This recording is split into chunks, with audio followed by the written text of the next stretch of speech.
hambanya. Mudah-mudahan awak jangan masuk ke dalam yang diherankan oleh Allah. Apa dalam hadis kursi itu dikatakan, setiap saat nikmat saya selalu turun untuk mereka. Tapi setiap saat juga catatan dosa mereka naik ke atas arasy saya. Jadi setiap saat turun nikmat Allah. Tapi setiap saat juga dosa awak rupanya sampai terus kepada Allah Subhanahu wa taala. Ini bagaikan air susu dibalas dengan air tuba. Jangan sampai ndak awak sedih. Jangan sampai nikmat yang diberikan oleh Allah tetapi justru menjauhkan kita dari yang memberikan nikmat. Awak ndak bisa hidup tanpa Allah, dapat. Ndak bisa hidup tanpa Allah. Sekecil apapun perbuatan kita, nggak akan bisa kita lakukan kalau Allah nggak menginginkan. Kita bisa ke masjid maghrib ini karena Allah yang mengizinkan. Maka bersyukurlah Allah memudahkan kita untuk sholat maghrib, Allah memudahkan kita untuk duduk, diberi semangat duduk di majelis ilmu. Itu semua karena Allah yang memberikan. Mungkin ada saudara-saudara kita yang nak pergi ke masjid tapi tidak jadi. Atau ada barangkali tidak diberikan semangat untuk hadir di majelis ilmu. Nyoba ya duduk di majelis ilmu bapak-bapak ibu-ibu. Kalau tidak sabar wak ya, tidak akan tolok lamur. Apa nyusat juga je boleh co je mainnya. Pulang bekok entah dapat paham tanda. Lebih lama dia duduk-duduk dekat kopi lah joleh dan diminum. Hitam pakai mani. Asiko duduk mendengar entah apa tak paham tanda. Perlu kesabaran. Kalau bukan karena kesabaran kita, niscaya kita tidak akan bisa lama berada di majelis ilmu. Itulah sebabnya Rasulullah SAW memberikan harapan-harapan besar bagi mereka-mereka yang berada di majelis ilmu. Banyak sekali fadilahnya. Apa kata Rasul? Siapa yang berada di rumah Allah, dia membacakan ayat-ayat Allah, mereka belajar, wa yatadarasuna fihi, mereka bermudarasah. Apa kata Rasul? Nazalat alaihimus sakinah. Allah turunkan untuk mereka sakinah, ketenangan hati. Kalau ndak tenang suatira, abo duduk di majelis ilmu. Wa ghasyiyatuhumur rahmah. Mereka akan diliputi oleh rahmat dan kasih sayang Allah. Wa sallat alaihimul malaikah. Para malaikat akan mendoakan mereka-mereka yang di majelis ilmu. Kalau malaikat yang mendoakan makbul loh Pak. Apa sebab? Tidak ada dosa. Malaikat itu kan saya mohon maaf kalau saya tinggikan suara batuk. Tidak ada dosa. Makbul doa malaikat. Sallat alaihimul malaikah. Para malaikat mendoakan kebaikan untuk mereka. Awak pergi dari rumah ke masjid, ke rumah Allah untuk beribadah, itu ada doa para malaikat. Allahumma ighfir lahu warhamhu, Allahumma ighfir lahu warhamhu. Ampuni dia, sayangi dia. Kalau nak dapat awak kasih sayang Allah tuh, sering-seringlah langkahkan kaki kita ke rumah Allah. Rumah Allah itu punya umat ya Allah Ta'ala.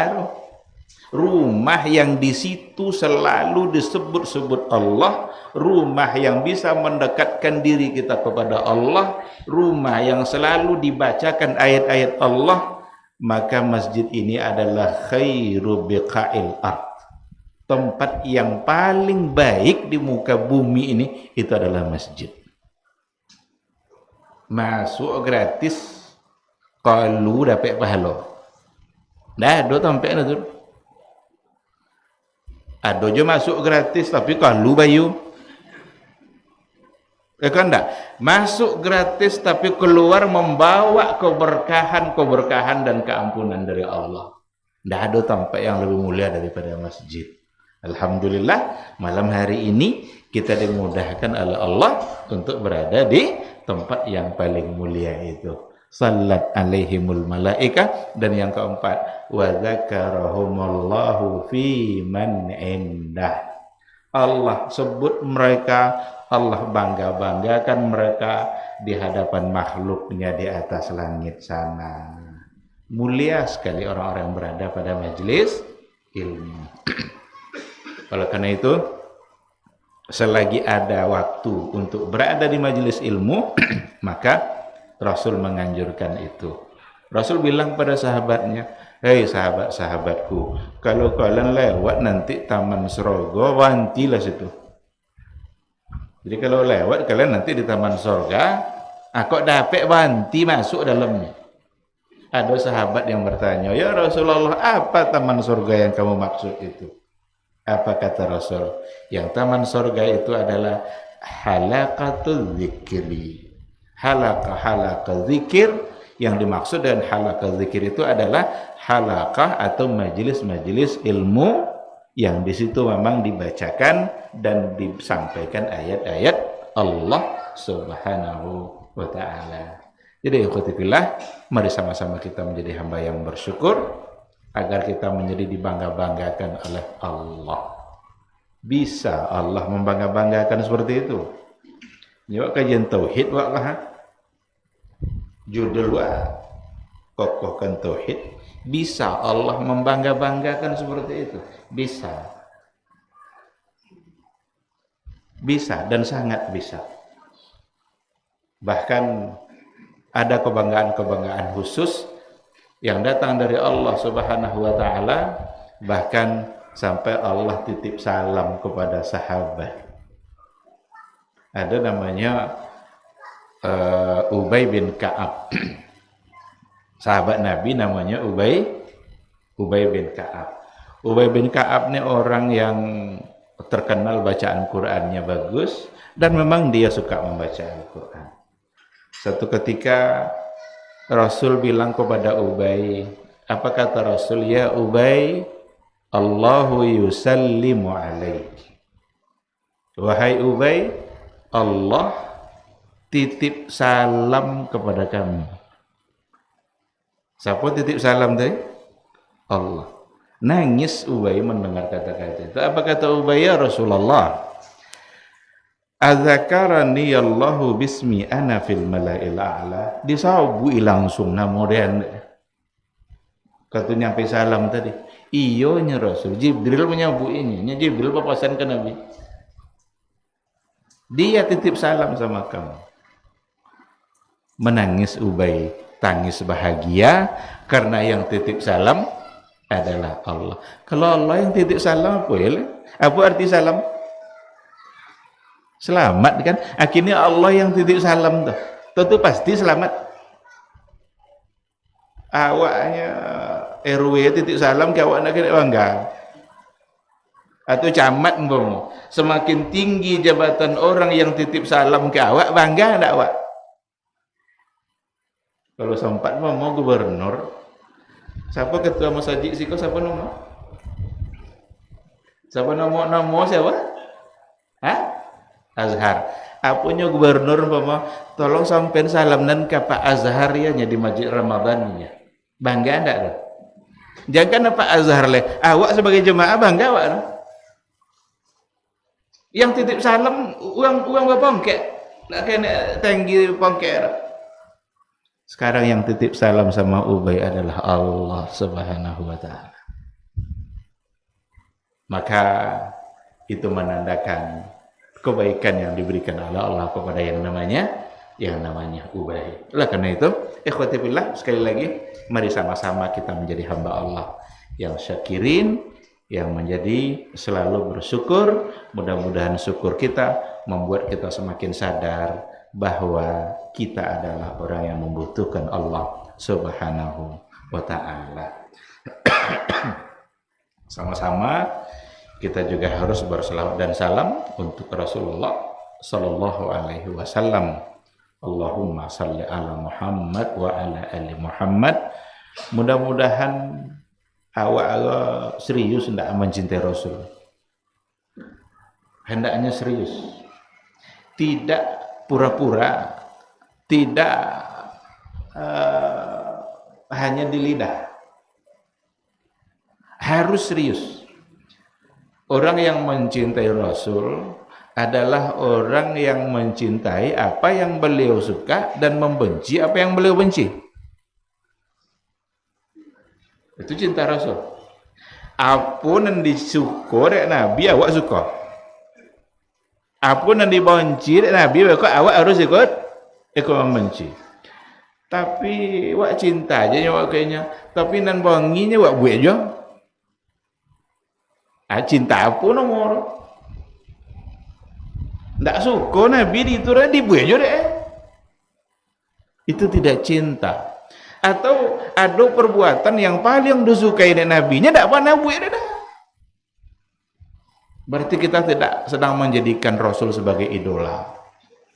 Ya kalau Bapak J ini kan banyak idola kan, kadang artis, kadang pemain bola.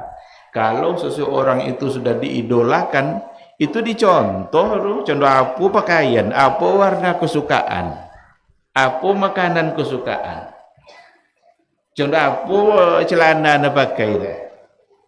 Ada orang mengidolakan artis, celana dilutui baguntiang-guntiang, diguntiang lalu lutui itu deh.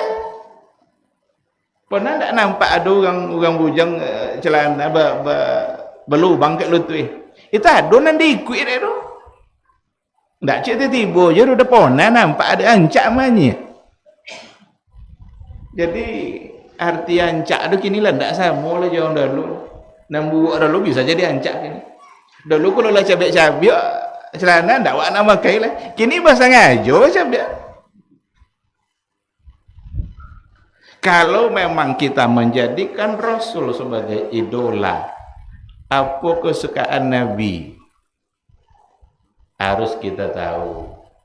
Wajai apa kesukaannya, apanya yang suka awak buat, apa pula yang dilarang beliau tu, berarti awak tinggalkan. Nabi paling suka berada di majelis ilmu.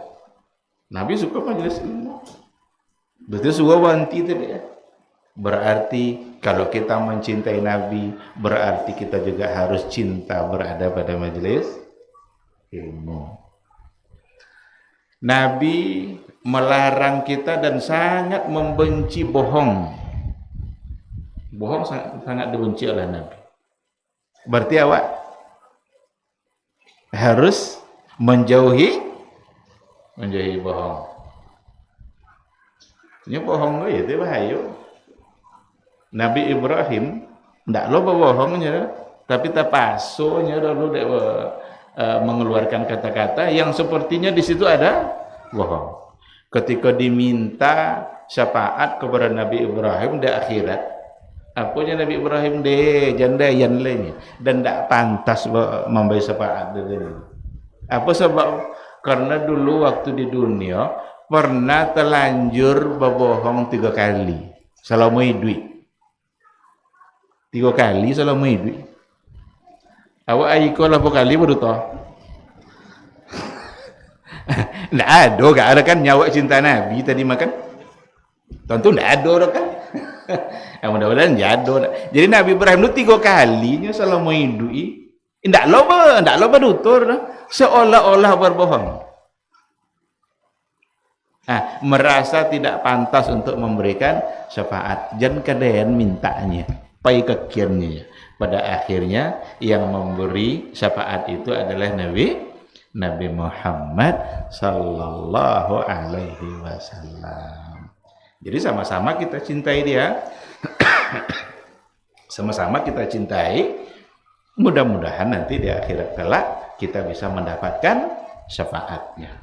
Semua kita mengharapkan syafaat itu. Tidak ada orang yang tidak perlu syafaat Nabi dulu. Kenapa demikian? Karena nanti di akhirat itu semua kita merasa amalnya kurang. Ndak ada awak ada masuk banyak su amal tu. Merasa kurang. Bahkan ada sok yang minta balik ke bumi balik. Ya Allah, balik dan lihatnya. Istabarra allazina tubi'u minal ladzina taba'u wa ra'awul 'adzaba wa taqatta'at bihimul asbab. Nanti setan itu kan akan berlepas diri.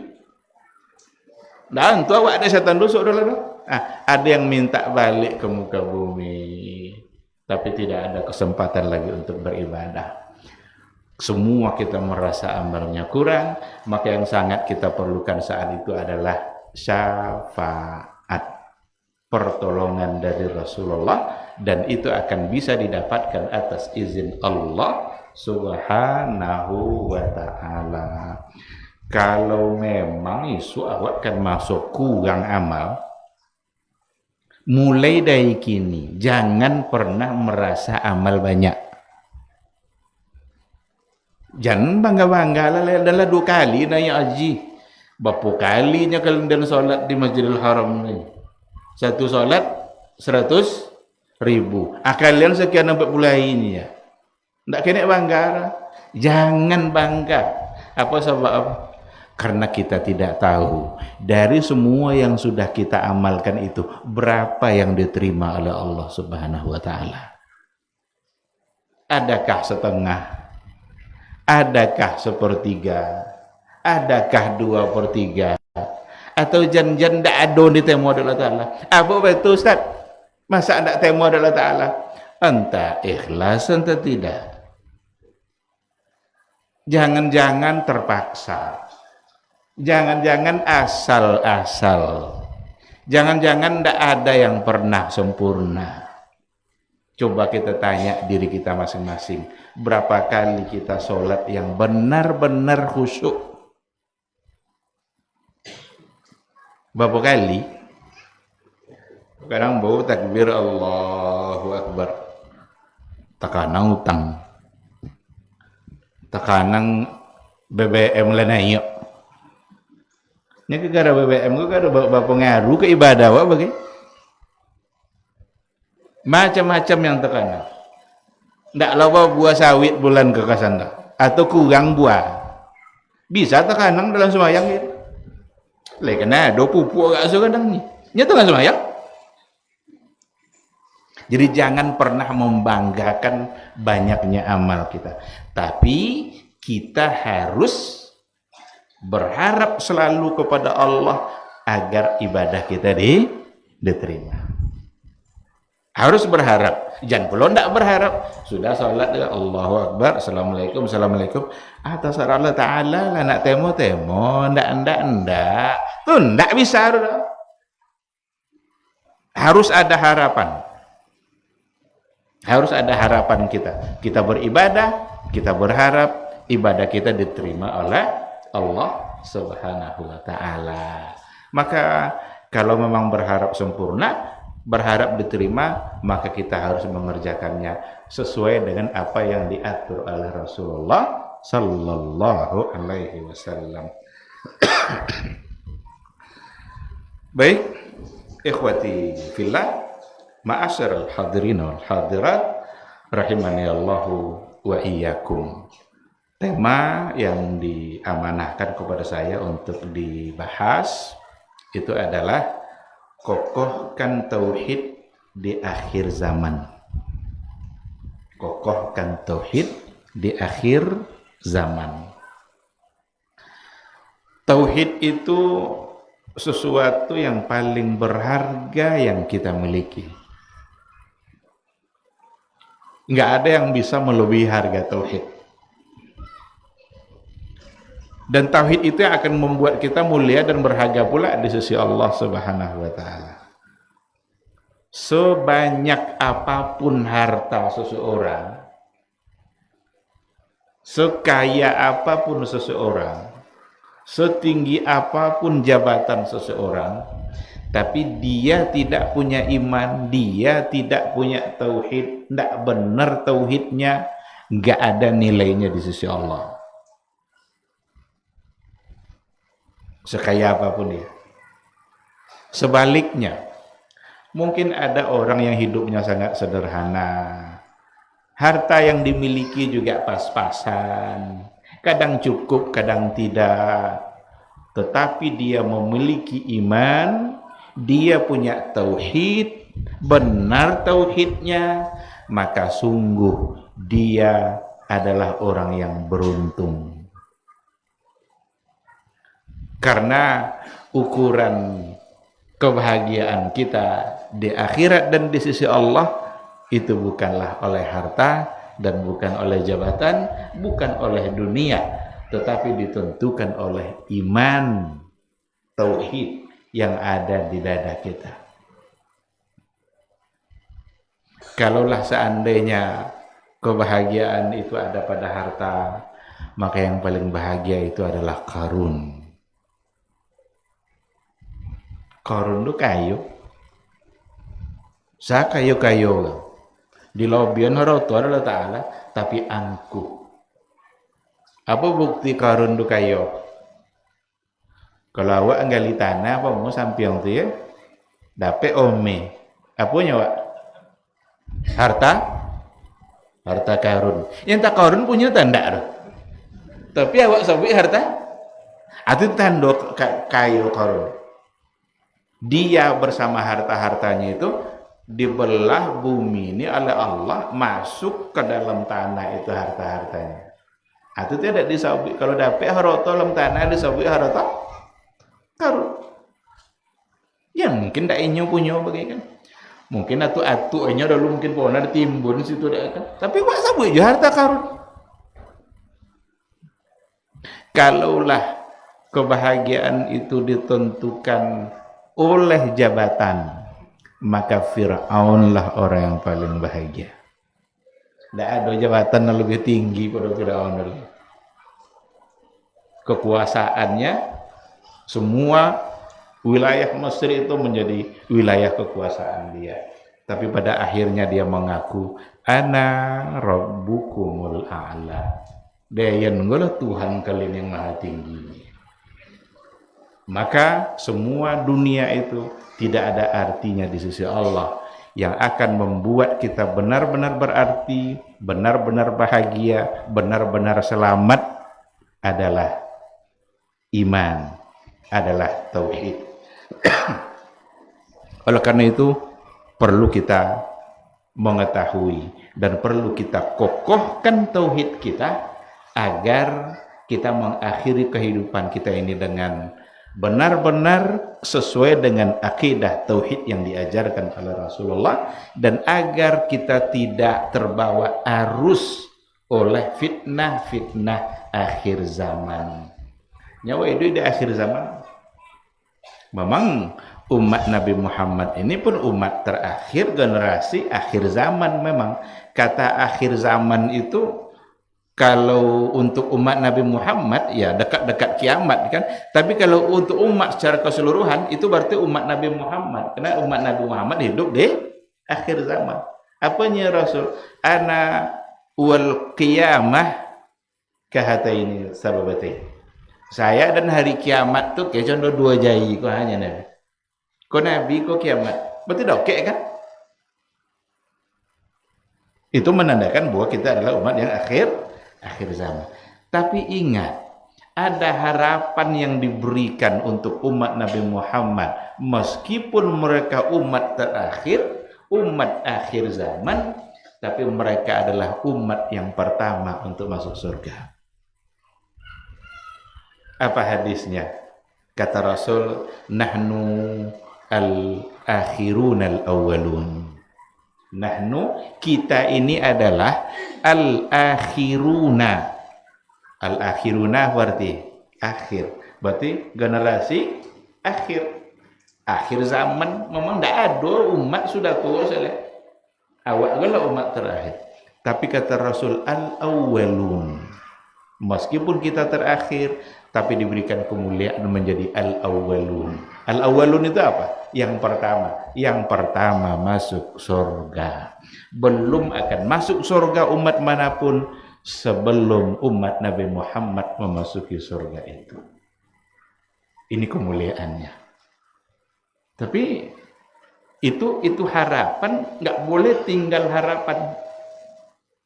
Ya ndak lo otomatis sudah, oh kalau begitulah pastilah masuk surga sok. Ndak. Perlu usaha untuk mendapatkan surga itu. Bagaimana caranya? Kokohkan tauhid. Kokohkan tauhid kita. Benarkan tauhid kita, pegang baik-baik, pegang erat-erat apapun tantangannya. Istiqamah di atas tauhid di akhir zaman itu kal qabidi 'alal jamr. Apa arti kal qabidi 'alal jamr? Sama seperti memegang bara api. Panas dia. Bara api itu panas. Tapi kalau awak pegang tu cenderung ke siap awak nanggung pane tu bisa padam ndak bau tadi. Bisa. Kalau kita sabar. Tapi kalau ndak angin sekeneknya awak buang. Berarti kita tidak tahan dengan fitnah-fitnah yang ada di akhir zaman. Kalau orang-orang yang akidahnya kokoh, orang-orang yang akidahnya kuat, maka dia akan siap untuk menghadapi apapun fitnah dan tantangan di akhir zaman. Dan memang keinginan kita untuk berubah menjadi lebih baik, yang pertama yang harus diperhatikan itu memang adalah akidah, adalah tauhid. Sebagaimana Nabi dulu berhasil merubah masyarakat jahiliyah dari jahiliyah menjadi masyarakat yang berilmu. Dari orang yang cinta dunia menjadi orang yang cinta akhirat. Dari orang yang begitu menghargai dan mendewa-dewakan kehidupan sehingga takut mati. Pada akhirnya kehidupan ini bagi mereka hanyalah sementara untuk kemudian menghadapi kehidupan yang sesungguhnya. Nah, apa yang dilakukan oleh Nabi dalam persoalan tauhid ini? Ya memang bagaimana Rasulullah Shallallahu Alaihi Wasallam mengingatkan dan menyadarkan mereka dalam persoalan akidah, persoalan tauhid. Berubah langsung masyarakat berubah. Apa? Kalau kita lihat ayat-ayat yang pertama yang diturunkan oleh Allah Subhanahu wa taala, ayat pertama kan berarti awal dakwah Nabi. Dia fokus pada 3 hal. Dan semua adalah persoalan akidah. Apa yang 3 itu? Di antaranya disadarkan oleh Nabi masyarakat jahiliyah ketika itu dengan siapa yang memberikannya kehidupan. Awak idwi siapa yang memberikan awak idwi? Yang kedua, poinnya untuk apa dia hidup? Dan yang ketiga, kemana kehidupan itu akan berakhir? Ini inti. Cobalah tengok. Ayat-ayat yang pertama diturunkan oleh Allah Subhanahu wa taala yang bicara dalam persoalan akidah, semua nyambung dengan yang 3 ini. Siapa yang memberikan kita kehidupan, untuk apa kita hidup, dan kemana hidup ini akan berakhir. Kalau paham awak yang 3 kok, pegang erat-erat, kokoh akidah kita. Coba, yang pertama turun apa ayat? Iqra. Bunyinya Iqra bismi rabbikal ladzi khalaq. Khalaqal insana min alaq.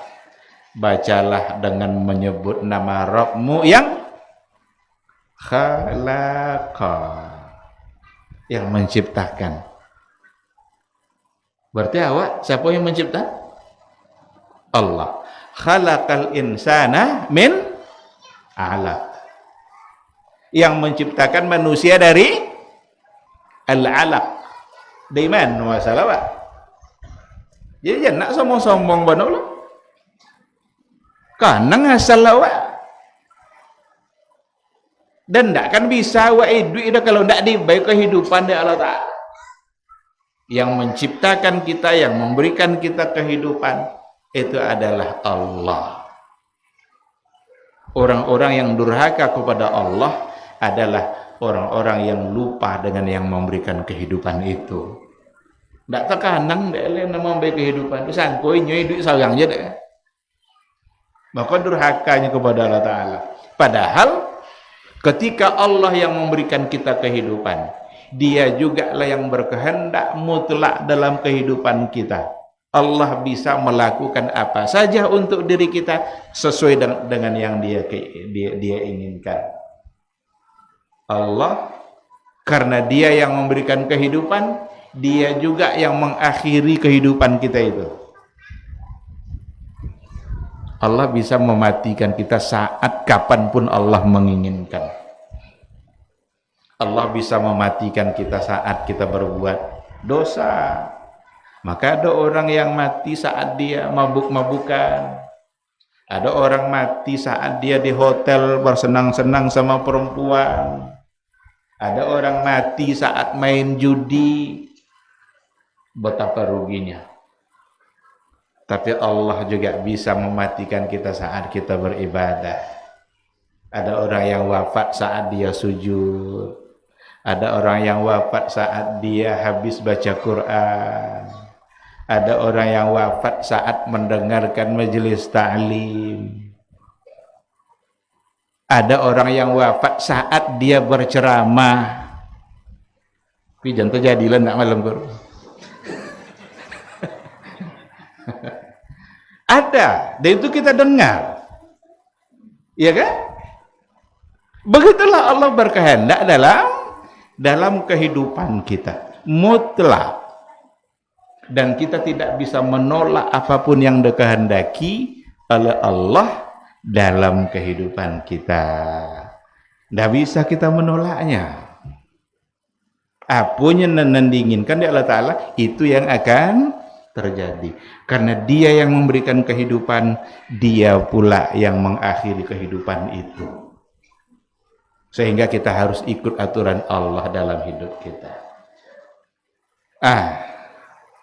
Kalau seandainya kita lihat ayat-ayat yang lain yang diturunkan oleh Allah Subhanahu wa Ta'ala, semua akan mengacu kepada yang tadi itu. Untuk apa kita hidup, kemudian kemana kehidupan itu akan berakhir. Masih dalam Iqra, masih dalam masuk Oktisa, sudah. Nak masuk awak sudah kah? Azan dulu. Baik, tak kalau sudah awak kan? Salat Isya pulang Pak sudah. Baik, kita jawab dulu suara azan. Nanti kita setelah azan sambung. Insyaallah kita sambung setelah azan.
Bismillahirrahmanirrahim. Alhamdulillah wassalatu wassalamu ala Rasulillah wa ala alihi wa sahbihi wa mawala. Ikhwati fillah, tadi baru kita sebutkan satu ayat dan itu yang pertama diturunkan. Iqra bismi rabbikal ladzi khalaq. Kita cenderung membahas ayat itu dan kita kaitkan dengan menuntut ilmu. Ayat itu sesungguhnya adalah ayat akidah. Ayat yang pertama turun itu ayat akidah, ayat iman. Karena Allah ingin mendudukkan dari awal kedudukan Dia sebagai Khaliq dan kita sebagai makhluk. Itu intinya. Jadi Dia Khaliq, selain Dia makhluk. Maka mustahil akan sama antara Khaliq dengan makhluk. Khaliq punya semua sifat-sifat kelebihan, sementara makhluk berkumpul pula padanya semua kekurangan. Khalik itu kaya, makhluk miskin. Khalik itu mulia, makhluk hina. Khalik itu sekali lagi punya semua bentuk kelebihan-kelebihan. Sementara kita yang sebagai makhluk itu sesuatu yang di kita ada kelemahan-kelemahan. Kita bisa tidur, Allah tak bisa tidur. Tak disentuh oleh sifat tidur. Kita bisa ngantuk, Allah tidak. Kita lemah, fisik kita, Allah maha kuat segala-galanya. Dan tidak ada yang lebih kuat, lebih maha daripada Allah Subhanahu wa ta'ala. Jadi ayat yang pertama itu turun, itu yang pertama diturunkan, sesungguhnya itu adalah ayatul aqidah. Itu ayat iman. Karena Allah ingin menjelaskan dari awal bahwa Dialah Khalik, Dia yang memberikan kehidupan, Dia yang mengatur segala-galanya. Berkehendak mutlak dalam kehidupan kita. Kalau berkehendak mutlak apa ya? Kita tidak bisa menentukan apapun dalam kehidupan kita yang kita tentukan sendiri, kecuali yang terjadi adalah sesuai dengan yang diinginkan oleh Allah Subhanahu wa ta'ala. Awak tanam jambu sampai rumah awak, pasti berbuah. Ada yang bisa memastikan berbuah? Kok di bawah liwana lah, jenis bibit yang paling ancak. Tanam sampai umawak, kau pasti berbuah saja. Jangan sekali-kali ucapkan kata pasti itu. Karena Allah yang memberikan buah. Kalau berbuah sok pasti mani. Lalu tentu dia. Ada orang berkabun lawe, kabun limau. Inyo menanam seorang inyo menyiram sama ayu untuk menyiram dah. Yang sebatang kau mani, yang sebatang kau asam. Kalaulah kita yang menentukan, awak nak mani sodo buah limau awak tu. Ada yang nak asam. Tak ada. Tapi ketika Allah ciptakan ada yang asam, berarti ada orang yang perlu dia kena asam. Yang mani adalah yang nak nio, yang asam adalah. Jangan sangka murah jeruk nipis tu. Mahal. Padahal tak kena asam. Tapi ada yang membutuhkan. Maka tidak ada cik jualan sia-sia. Rabbana ma khalaqta hadza batila. Tu nak apa jual? Berkehendak mutlak.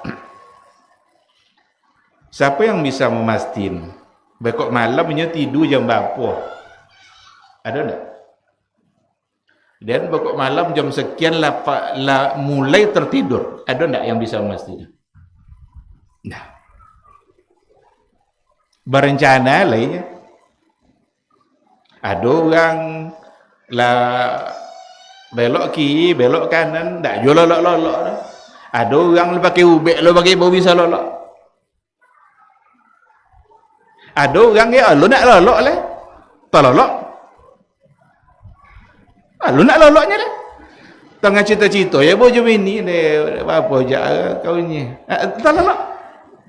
Ya lu nak lolok lah.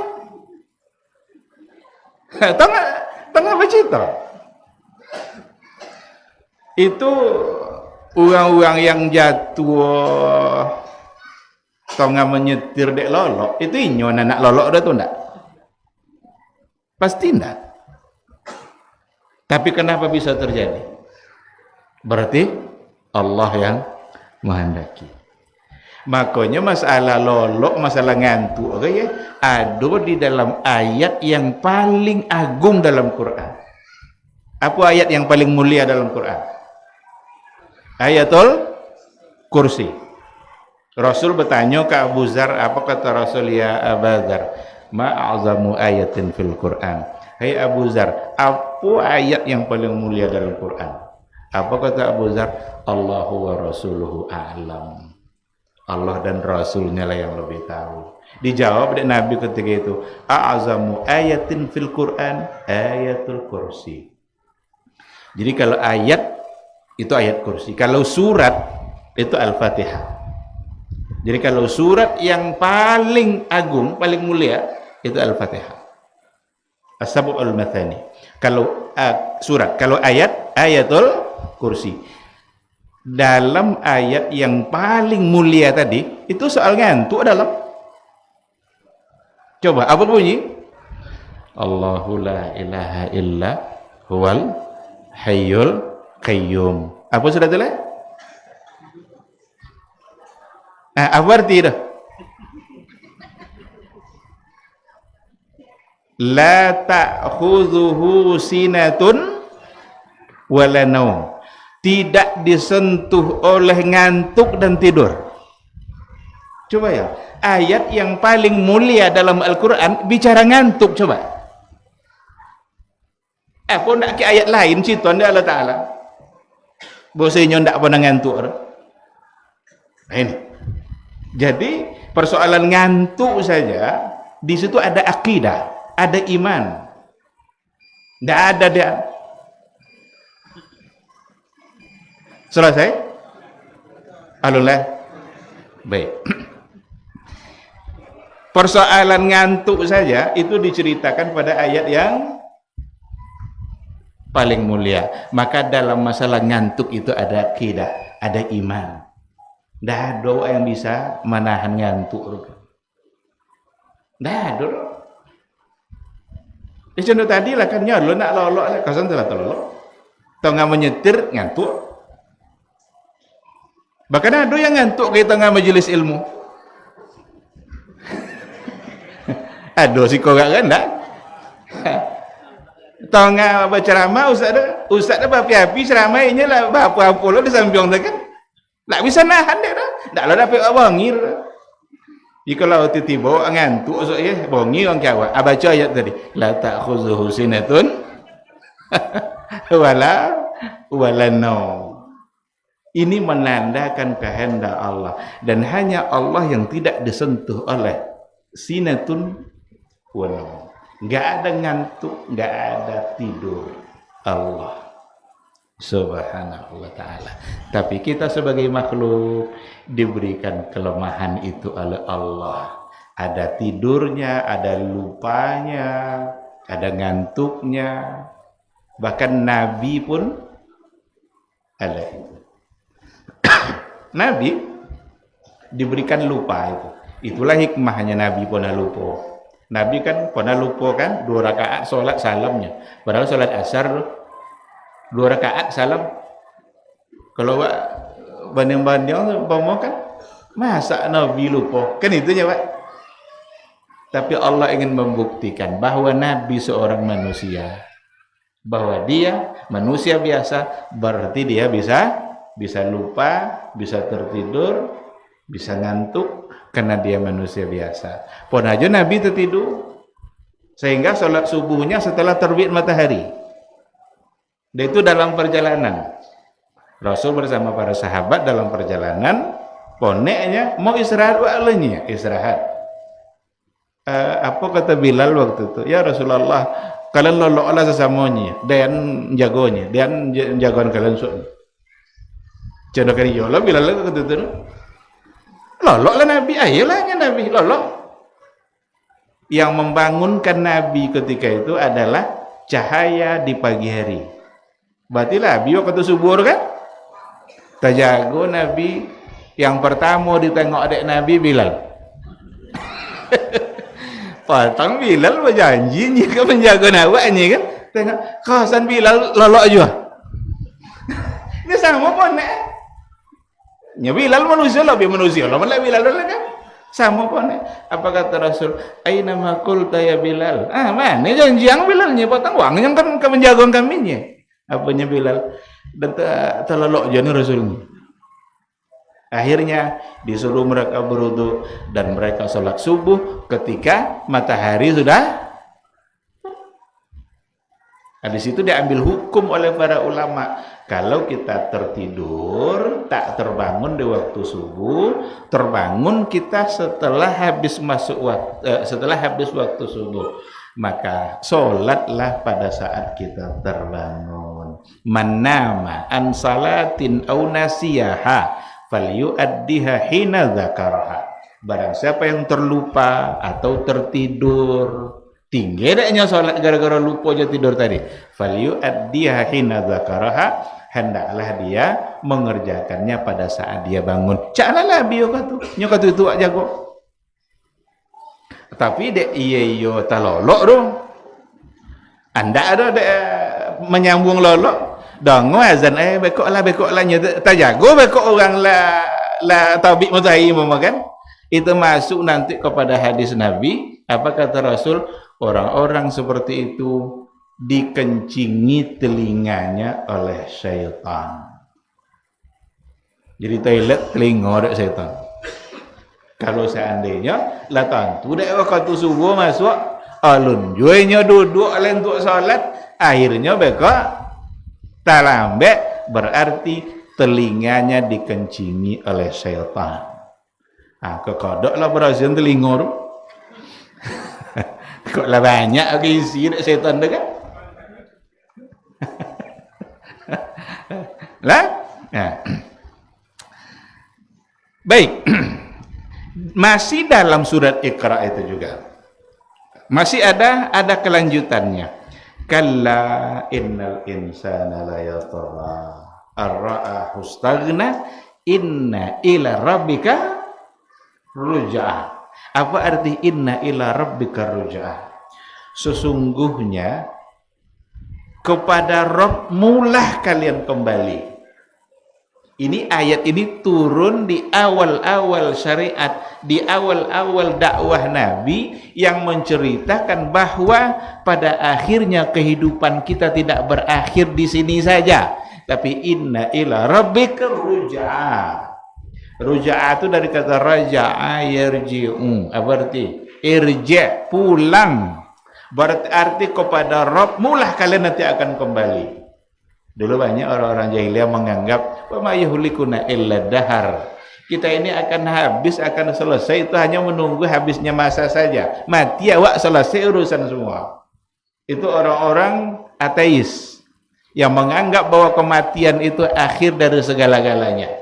Maka orang yang ndak beragama, kalau banyak masalah hidup bunuh dirinya. Apa sebabnya? Sangko itu menyelesaikan masalah. Tapi bagi orang-orang beriman, bagi orang-orang yang kenal dengan Allah, kematian itu bukanlah akhir dari kehidupan kita, tapi itu adalah terminal awal untuk menuju kehidupan yang berikutnya. Inna ila rabbika ruj'a. Kepada Rabb mulah kalian kembali. Dulu orang-orang jahiliyah itu ndak tentu daerah bahasa hidup ke setelah mati akan ada hidup kembali, ndak tentu daerah. Kalau inyo mati ya bereknya. Bos awak akan mati, tentu dah yang sedok. Ndak pun datang Nabi diutus, tentu deh bahasanya ke matinya. Tapi Nabi itu diutus untuk menjelaskan bahwa setelah kematian akan ada kehidupan baru lagi. Itu yang ndak terbayang oleh akal orang jahiliyah dulu. Dan Nabi diutus untuk menyampaikan itu. Berarti Allah yang memberikan kehidupan, dan kepada Allah juga kita kembali. Ini dalam persoalan akidah, dalam persoalan tauhid, benar-benar kita harus mengenali Allah dalam kehidupan kita. Allah kita kenali baik-baik. Siapa Allah itu? Bagaimana cara mengenalinya? Kenali dengan cara yang dikenalkan oleh Allah sendiri dan seperti yang dikenalkan oleh Rasulullah sallallahu alaihi wasallam. Ini Rasul untuk hadir untuk memperkenalkan itu. Untuk memperkenalkan siapa Rabb kita, siapa yang pantas kita sembah. Nabi datang untuk menyampaikan itu. Zaman awak kini memang ini secara realitanya memang seperti itu. Ada kedangkalan atau sengaja didangkalkan persoalan tauhid. Tauhid itu nanti lawannya syirik. Jarang orang membahas persoalan syirik. Ada hal-hal yang sebenarnya itu adalah syirik, bertentangan dengan hak-hak Allah, tapi karena tidak diketahui itu sebagai syirik, sehingga dianggap sebagai hal yang biasa. Kita didangkalkan oleh hal-hal yang seperti itu. Pengetahuan kita menjadi dangkal karena entah sengaja didangkalkan, tapi yang jelas itulah fakta kita. Sesuatu yang itu jelas-jelas dalam bentuk syirik, dianggap sebagai kearifan lokal, dianggap sebagai budaya, dianggap sebagai sesuatu yang harus dilestarikan. Kan itu kebiasaan masyarakat mah perlu dijagoin. Bahkan itu tidak datang dari orang-orang yang level bawah, datang dari orang-orang yang level atas, bahkan yang tertinggi. Padahal itu syirik. Kalau awak contoh, kalau beliau jantun hujan, wak cai pawang hujan untuk menahan. Apa hukum? Dibuatlah satu acara umpama balap-balap umpama. Beliau dalam acara balap hendak terganggu, jan ndak turun hujan. Beliau jan turun dicai pawang. Ada tuku-tuku lah pinggan kuning nyuruhan. Kalau kuat tuh kalau baca lah gak mungkin pinggan dengan. Saat itulah hujan itu turun. Allah tunjukkan kekuasaan dia. Itu ndak yang level bawah mau gue yang paling tinggi di awal. Padahal itu syirik. Karena persoalan hujan turun atau tidak turun itu bukan karena kehendak manusia. Kehendak Allah. Dan hujan jangan dilarang turun. Apa sebab? Karena hujan itu adalah rahmat. Hujan adalah rahmat. Kalau pas awak boleh, keluarga awak tak nggak boleh turun hujan. Jangan maki-maki. Deh hapul lah hujan kau turun. Anda itu rahmat, ada kebaikan yang ingin diberikan oleh Allah. Jadi jangan diharapkan agar hujan tidak turun. Tapi justru berharaplah agar hujan turun karena hujan itu adalah rahmat. Maka Nabi dulu ketika diminta untuk mendoakan agar hujan tidak turun, diubah doa adik Nabi. Nya kan waktu itu kisahnya lama hujan tidak turun. Lama hujan tidak turun. Kebun lah kekeringan, kambing lah banyak mati. Saat Nabi berkhutbah di hari Jumat, ada sahabat yang berdiri. Apa nyinya? Ya Rasulullah, alalamu hujan tak turun. Tolong doakan ya Rasul. Boleh turun hujan. Doa Nabi. Allahumma aghithna, Allahumma aghithna, Allahumma aghithna. Alun selesai Nabi berdoa hujan lah. Turunlah hujan selebat-lebatnya. Lah seminggu lah hujan gua turun. Sampai Jumat berikutnya orang yang minta doakan turun hujan potong tu togak le balik. Ya Rasulullah, ala banyak bono hujan ya Rasulullah. Lah banyak lo kebun kami, lah karam kebun kami dunya. Ya hujan. Kambing lah banyak lah mati. Tolong doaan boleh wanti ya Rasulullah. Apa doa Nabi ketika itu? Doa dek Nabi wanti hujan? Enggak. Tapi doa Nabi ketika itu, Allahumma hawalaina wala alaina. Ya Rasulullah, ya Allah, untuk kami lah cukup, tapi pindahkan ke sekeliling kami. Hawalaina, hawalaina itu ke sekeliling. Wala alaina, jantuk kami juga, nya kami lah cukup. Dan Nabi tidak mendoakan berhenti, tapi pindahan ke sampai lain. Ya tidak elok orang minta jan hujan tu tidak elok dah. Karena hujan adalah rahmat. Ini kadang gua gara-gara hujan tu kadang kalau lucu kata-kata, bau cuci mobil pagi mau tiba-tiba hujan. Andai, menyosen cuci mobil tadi pagi. Hujan juga kesannya. Coba boleh tadi lah kan, deh payah tamu datang. Apa deh hujan lo? Kita tidak tahu apa kebaikan yang akan diberikan oleh Allah dengan hujan tadi itu. Karena itu adalah rahmat dari Allah Subhanahu wa taala. Jadi Allah berkehendak dalam kehidupan kita secara mutlak. Dia yang memberikan kehidupan, daripada akhirnya kita akan kembali kepada dia. Kok kan balik ojo wak kainyonya, tentu awak memerlukan bekal untuk kembali. Tengok dalam surat Mudaththir. Dalam surat Mudaththir, Mudaththir kan di awal-awal turun, ada mufassir mengatakan Mudaththir itu yang kedua turun. Jadi yang pertama Iqra, kedua Mudaththir. Mudaththir itu kan artinya yang berselimut. Ya ayyuhal mudaththir kum fa'anzir wa rabbaka fakabbir wa thiyabaka fatahhir wa rujza fahjur wa la tamnun tastaksir.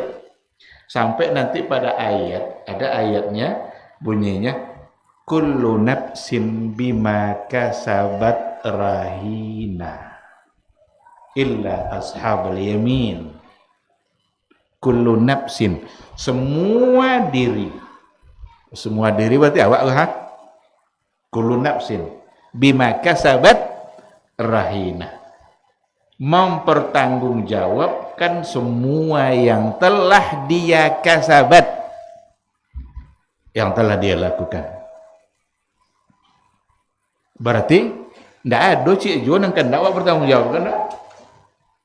Kullu nafsin, semua jiwa, semua diri, bima kasabat rahina, mempertanggungjawabkan nanti di hadapan Allah terhadap apa yang telah dia lakukan.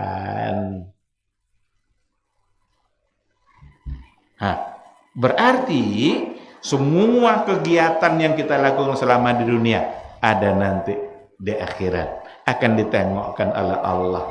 Syukur-syukur kalau yang kita lakukan itu adalah amal saleh. Maka ada ujungnya illa ashabul yamin. Kecuali ashabul yamin. Ashabul yamin itu kelompok kanan. Kelompok kanan itu adalah kelompok yang amal solehnya, timbangan amal solehnya mengalahkan timbangan dosa. Fi jannatin yatasaalun. Nanti ashabul yamin itu masuk surga, mereka saling nanya anil mujrimin. Apa yang mereka tanya? Tentang orang-orang yang berbuat dosa. Apa kabar si anu dalu kau nye? Ini ada lu ngicu-ngicu awak di pasaunya, apa kabarnya?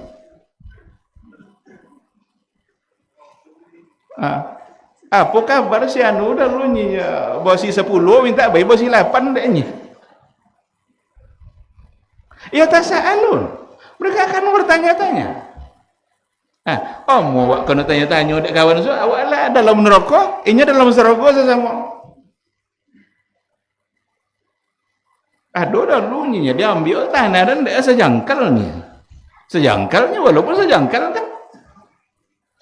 Apa kabarnya kini gaknya? Kasanya dalam neraka. Ketika dikatakan ashabul yamin, sahabat dulu ketika mendengarkan ayat itu, semua mereka menginginkan untuk menjadi dialah yang ashabul yamin itu. Bukan dia yang mujriminnya. Ya kan ya tasaaluna anil mujrimin. Mereka bertanya-tanya tentang mujrimin. Mereka semua menginginkan agar mereka lah yang ashabul yamin. Itu yang harus ingat gini. Bagaimana kita harus menjadi ashabul yamin?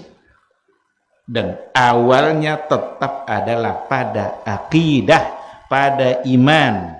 Itu yang harus kita luruskan. Itu yang harus kita perdalam. Karena semakin dangkal kemudian didangkalkan. Di sekolah-sekolah bapu kali belajar tauhid dinya, belajar akidah. Ledo. Mengurangi pelajaran agama lainnya. Dulu lebih banyak sekarang lagi lah berkurangi. Nya ndak lo ndak pantiong lain dia tapi jangan kalah nang pantiong lah. Ndak ada yang lebih penting daripada tauhid, daripada iman. Karena tauhid itulah dulu orang jahiliyah itu berubah kehidupannya. Yang cinta dunia menjadi tidak cinta dunia. Yang lupa akhirat menjadi ingat akhirat. Yang tidak sadar mati, mereka menyadari bahwa pada akhirnya mereka akan mati dan akan menjalani kehidupan yang berikutnya.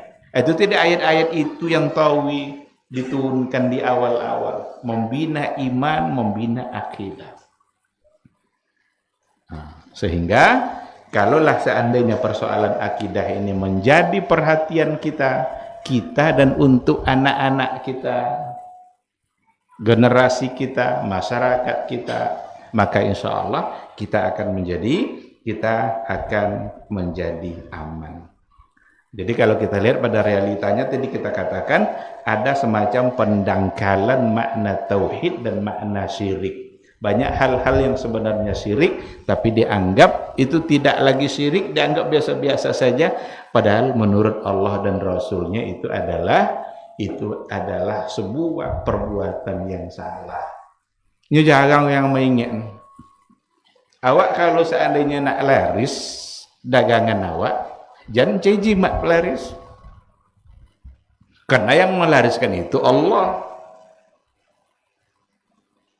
Kalau ingin selamat kita dalam kehidupan, jangan Jan jimat-jimat selamat nya ada orang kalau buat gambar kiai kayaknya selamat buat dalam perjalanan ni. Itu syirik. Boleh jangan kena ganggu paji kenek kau hanya ataupun hapun membalikan lingkarkan ke badan ada ndak di kita? Ada ndak di masyarakat kita? Kalau memang tujuannya itu adalah untuk menjaga dia, berarti syirik. Karena kita tidak dijaga oleh gelang-gelang atau tali-tali yang dililit-lilitkan ke anak. Jangan dek tali itu tercakik. Jangan dek itu.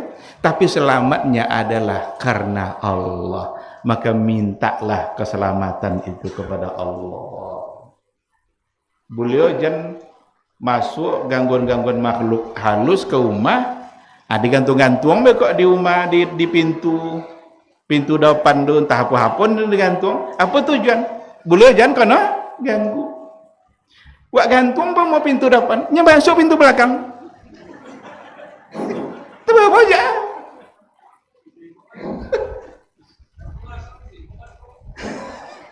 Ya kan?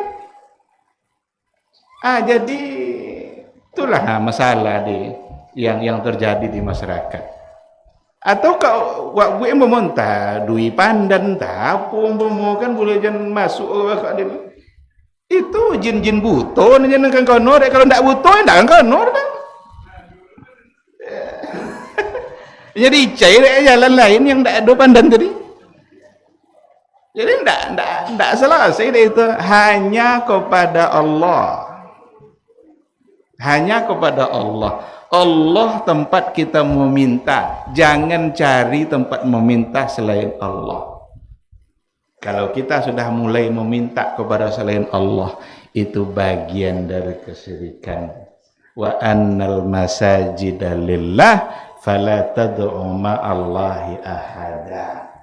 Sesungguhnya masjid-masjid itu hanyalah untuk Allah. Fala tad'u ma'allahi ahada. Janganlah kalian berdoa meminta kepada selain Allah atau kalian bawa yang lain bersamaan dengan Allah Subhanahu wa taala. Murni minta sama Allah. Kita punya hak yang sama di hadapan Allah dalam berdoa. Nya doang ke ndak masuk PD-nya berdoa. Awak lu banyak dosa mahanya, ndak ada pahala, ndak pantas langsung berdoa kepada Allah Taala. Abai kiai kadang lah mati lo kiai itu bagai tampe berdoa. Kau mohon maaf contoh saya perlu sampaikan karena kita didangkalkan dalam persoalan ini. Dicari kuburan kiai-kiai yang dianggap paling keramat, ndak so pantas berdoa kalau ndak di samping kuburannya tadi. Itu bagian dari kesyirikan. Wala tad'u ma'allahi ahada. Jangan kalian berdoa ma'allahi ahada. Berdoa kepada seseorang ma'allah. Kita bawa orang tadi bersamaan dengan doa kita kepada Allah Subhanahu wa taala. Kita punya hak yang sama. Sebanyak apapun dosa kita, tapi kalau kita datang mengetuk pintu maafnya Allah, itu akan diterima oleh Allah. Hatta walau kana mithla zabadil bahri. Walaupun dosanya sama banyaknya dengan buih di laut. Tidak bisa etong dulu buyur laut. Tapi Nabi bilang seperti itu. Seandainya ada orang yang dosanya sebanyak itu, Allah akan siap untuk memaafkan. Ud'uni astajib lakum. Tinggal kita mau ndak untuk berdoa, murnikan doa kita hanya untuk Allah dan kepada Allah Subhanahu wa ta'ala. Untuk segala hal. Nya Allah tu punya sifat nak kayo, Allah kayo. Minta ke Allah Ta'ala tu. Banyak dosa, Allah Maha Pengampun. Nak selamat dalam hidup, Allah Assalam. Kanlah jadi asma'nya, makanlah jadi namanya kan. Maka salah satu dari cara mengenal Allah itu juga melalui nama-nama dan sifatnya. Di antara cara mengenali Allah kan ada pada 3 poin: rububiyah, uluhiyah, dan asma wa sifat. Pada nama dan sifatnya Allah Subhanahu wa taala. Allah punya semua sifat-sifat baik dan punya nama-nama baik. Dikenallah dengan Asmaul Husna. Nama-nama agung, nama-nama mulia, itu Asmaul Husna. Berapa jumlahnya? 99. Kata Rasul, mi'atun illa wahidah. Allah itu punya nama 99, 99. Mi'atun illa wahidah. 100 kurang 1. Faman ahsaha dakhalal jannah. Siapa yang mampu menghafal masuk surga. Jadi kalau nak masuk surga, hafal Asmaul Husna. Tapi apa mengkasih hafal sekarang? Apakah sekedar menghafal lafaznya saja? Kalau sekedar menghafal lafaznya saja, berarti yang pertama masuk surga adalah tim-tim nasyid yang menyanyikan Asmaul Husna. Ya, itu tim nasyid itu dinyanyi-nyanyi. Tapi hafal di situ kata Ibnu Hajar Al-Asqalani ada 2. Hifzul labs wa hifzul amal. Hafal lafaznya dan hafal pengamalannya. Tidak sih hafal namu je. Contoh, hafal pengamalan dulu contoh. Kita tahu bahwa salah satu dari nama Allah itu adalah Basir. Basir. Apa arti Basir? Maha melihat. Jadi Allah itu basir, maha melihat. Karena sifatnya memang melihat dan tidak ada yang tertutup dari pandangan Allah Subhanahu wa ta'ala. Kita sudah tahu, secara lisan kita sudah hafal bahwa Allah basir. Pengamalannya seperti apa? Nampak ada awak awak berjalan di kebun, tak sekena tahu ada awak duyan lah jatuh. Nah, awak punya duyan tu dah.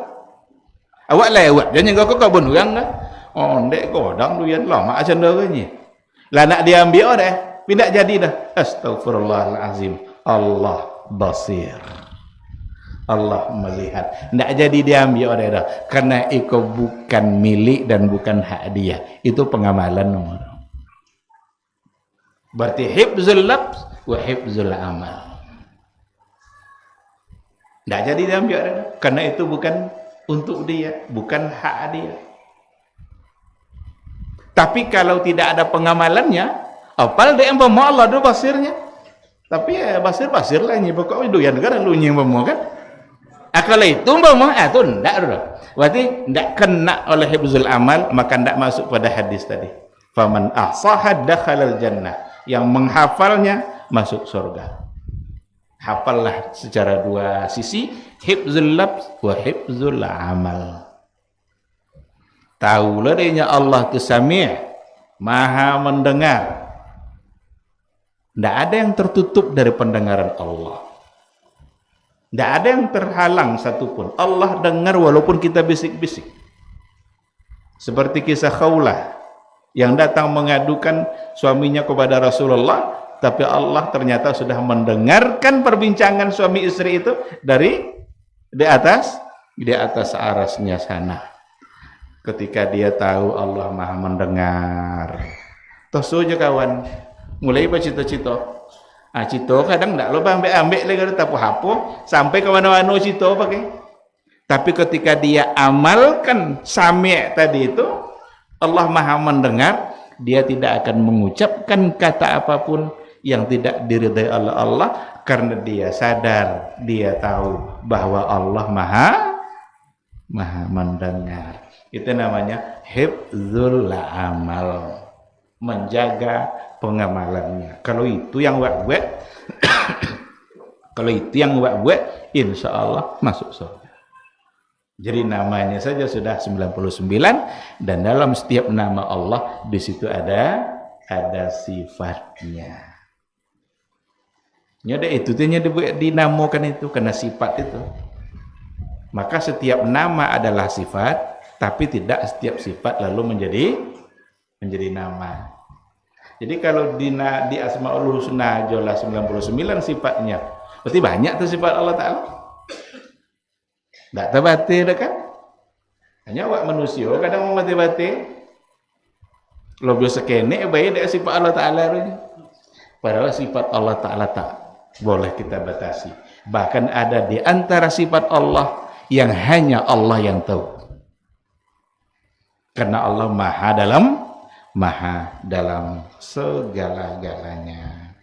Baik, ikhwati fillah, ma'asyiral hadirin wal hadirat, rahimani Allah wa iyyakum. Ada jam 8. Saya kira mungkin ini aja dulu. Kalau ada pertanyaan, seandainya ada yang mau dipertanyakan, dipersilakan.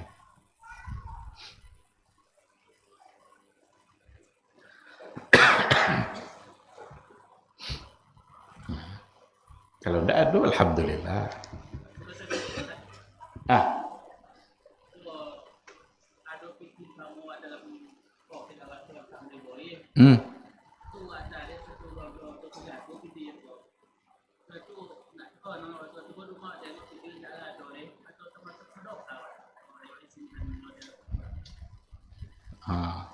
Awak mengelur piti dari kelas awak terjatuh sendiri. Tengok di rumah tidak ada piti. As-sabru inda satmatil ula. As-sabru inda satmatil ula. Sabar itu ditentukan oleh sikap pertama kita ketika ada satu kejadian. Sikap pertama awak apa? Itu menentukan. Jadi kalau lah mabuk awak dah mencai, tanya ada nampak tadi apa? Ada nampak pitin jatuh tadi? Laponek mencai. Kalau gitu dan sedekah jalannya. Itulah. Labi mek dak mencai ndak dapat dah. Sudah tu ada dan sedekah jalannya. Ndak mau dah tu. Dari awal ketika pertama kita ndak ada. Berarti khalas. Mungkin Allah menghendaki itu bukan milik saya, tapi untuk orang lain, mudah-mudahan yang mendapatkannya bisa memanfaatkannya. Oleh karena itu buktikan dari sikap awal. As-sabru inda satmatil ula. Terjadi umpama satu musibah. Terjadi satu musibah. Apa sikap pertama kita saat menghadapi musibah itu sangat menentukan. Apakah langsung kita kembalikan kepada Allah ataukah tidak. Karena ketika kita mengembalikannya kepada Allah, itulah sikap seorang yang mukmin. Orang beriman itu apapun kejadiannya, langsung dia kembalikan kepada Allah Subhanahu wa taala. Allah Subhanahu wa taala.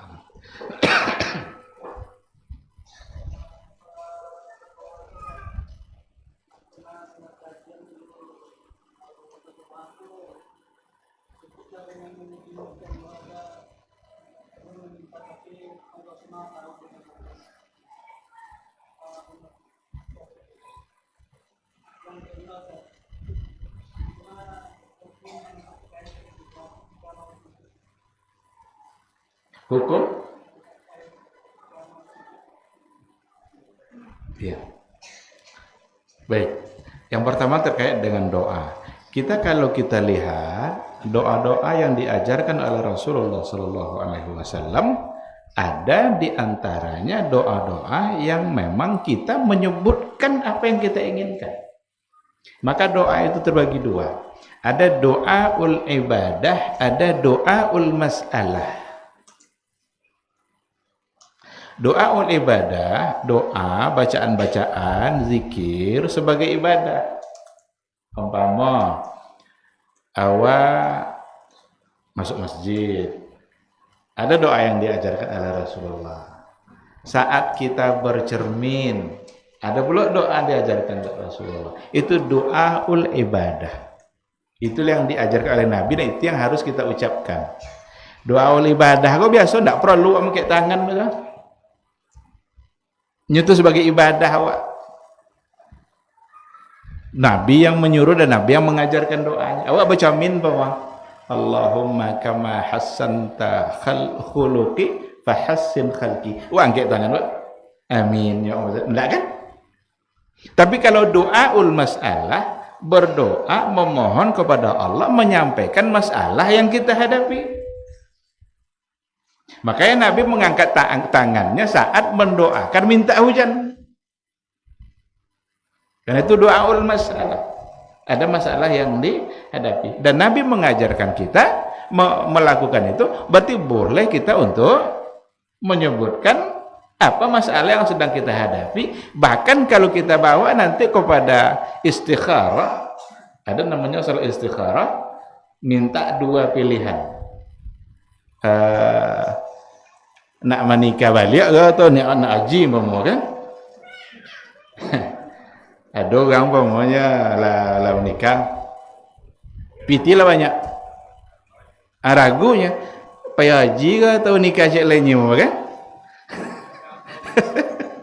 Kau bangi ibu contoh kau biasa kan? Itu kau contohnya juga.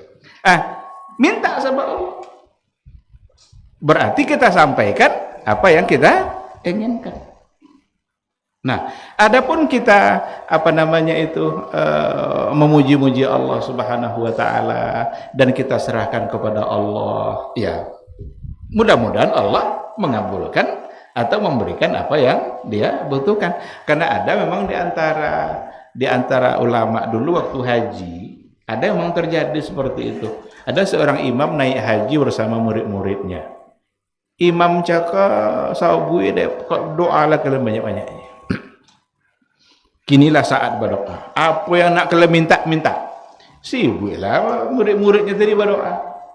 Tapi sang imam tak banyak doa. Subhanallah walhamdulillah la ilaha illallah. Pujian-pujian untuk Allah. Bertanya murid cakap, imamnya, kamilah sibuk dia berdoa, imam tak berdoa namanya. Apa jawabannya? Persis kayak tadi. Saya cukup memuji-muji Allah karena Allah tahu apa yang menjadi kebutuhan saya. Kalau lewat puji-pujinya, tentu dibawa deh. Oleh karena itu, dua-duanya menjadi sesuatu yang tidak pula terlarang, tapi yang jelas Nabi mengajarkan kita untuk meminta dan memohon kepada Allah dan membolehkan untuk menyampaikan apa yang memang menjadi keperluan kita. Dalam ayat banyak doa-doa dalam ayat. Rabbana la tu'akhilna in nasina aw akhta'na. Rabbi habli minas salihin. Rabbana hablana min azwajina wa dzurriyyatina qurrata a'yun. Berarti Nabi Ibrahim doa minta anak. Kalau apa sedekah Nabi Ibrahim puji-puji Allah Ta'ala kan pasti Nabi Ibrahim ingin anaknya lah, mau nak ni anak tak dapat. Tapi di ayat itu justru dia menyebutkan apa yang menjadi keinginan dia. Oleh karena itu mungkin bisa menjadi lebih baik dengan menyebutkan keinginan kita, dan itu menunjukkan ketundukan kita kepada Allah yang Maha Memberi. Jadi berdoa awak sabuin keinginan awak tadi itu, berarti di situ ada kesadaran kita bahwa yang hanya bisa mengabulkan keinginan saya ini hanyalah Allah Subhanahu wa taala. Begitu. Yang kedua, mangkek sawung tengah salat. Ya barangkali diangkat mungkin agar mudah untuk sujud, biar ndak. Ini kadang kan kalau sampai umpama celana atau jubah, kalau ndak diangkat sekalian mungkin agak kesulitan dia dalam sujud. Kalau itu tujuan, ndak ada masalah. Tapi kalau dijadikan sebagai sebuah sunnah, tiap-tiap sujud angkat sekalian ke sawung, itu ndak jalan dulu. Dan kalau hukum tentu harus ada dalil kan. Kita kalau bicara hukum mesti ada alasannya apa. Dan saya tidak tahu alasan yang menganjurkan bahwa kalau mau sujud angkat sekenek kain. Tapi ketika ada tujuan dia mengangkat, Ya, docon itu bagai untuk memudahkan bulan tidak sampai di lutut itu sehingga dia lakukan untuk kemudahan itu, maka insya Allah tidak mengapa. Wallahu a'lam. Ada lagi? Baik, kalau cukup saya kira. Kalau tidak ada, mudah-mudahan apa yang kita sampaikan pada malam hari ini ada ilmu hendaknya yang bisa kita terima, dan kita berharap semoga Allah Subhanahu wa taala selalu membuka hati kita untuk belajar, bersemangat untuk menuntut ilmu, dan bersemangat untuk mengamalkan ilmu yang sudah didapat, sehingga ilmu tidak hanya sekedar wawasan yang ada di pikiran saja, tapi semangat amal yang masuk ke dalam hati. Itu harapan kita. Amin amin ya rabbal alamin. Subhanakallahumma wa bihamdika asyhadu an la ilaha illa anta astaghfiruka wa atubu ilaik. Wassalamualaikum warahmatullahi wabarakatuh.